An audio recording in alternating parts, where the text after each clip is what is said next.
Optimiste, j'ai l'impression. Ouais. Non, moi je voudrais que ça s'arrête dès maintenant, parce qu'il y a tellement de vies humaines qui sont en jeu. Il y a les morts à honorer, et puis il y a aussi moi ce que j'appelle les morts vivants.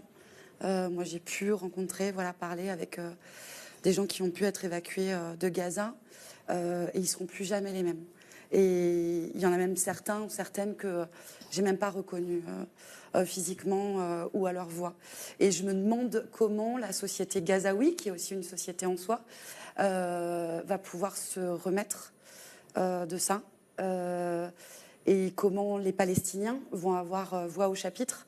Ils ne sont pas allés aux urnes depuis 2006. Il va falloir aussi qu'ils fassent partie de cette solution. Parce que sinon, ça sera d'autres guerres sans fin.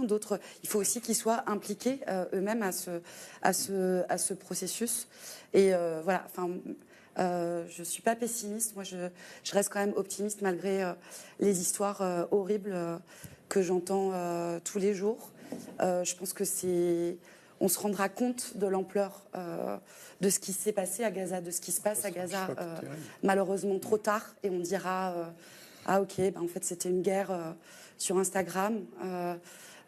Beaucoup ont détourné le regard, n'ont pas voulu voir les images parce que les journalistes occidentaux ne peuvent pas rentrer, mais les journalistes palestiniens, qui sont des journalistes à part entière, font quand même leur travail de relais et d'information, mais on n'a encore rien vu. Voilà.